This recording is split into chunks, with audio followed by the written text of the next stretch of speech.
sayok-soy. Andito na yung mga apo ko. Ayan. Sunduin ko sila kasi inapas kasi maggala kami mamaya. So, ayan yung mga pashniya. So, guys, ari na ang mga pashniya. Ari na ang mga pashniya. So, ayan na ang mga pashniya, mga zay. Ganito kadami yung apo ko. Yung wala dito, dalawa lang pala yung wala. Si Jiko. Ah, hindi, si... So, ito yung room ng mga pashniya. So,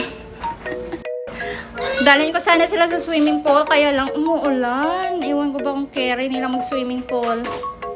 Ayan na.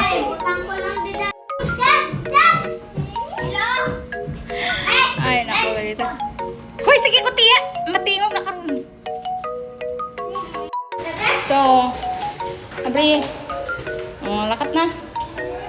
Oh, lakat ako. Sulod. Sige ka, maswing po arits dito.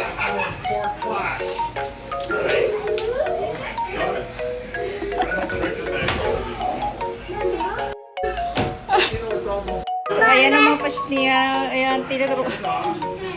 Oh, ayan na. May nagdidi pa. Na. Tapos sa gabi, amo pa rin madidi, oh. Na. Ayan, mga pashniya. Ayan, ayos na sila. Pinunan ko ng extra bed kasi nag-inaway na mazay ngayon. Hindi na sila matulog sa bed, sa extra bed na talaga. Diyos mo, marmasal kasi si Ma. Ganyan dito ang ganap ngayon. Sabi ko na nga sa inyo, alam nyo, 8 yung pamangkin ko. So, yung 6 nandito, yung 2, ang isa baby pa.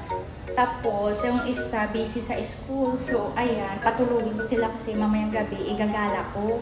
So, ayan, kung sino hindi matulog, hindi kagala.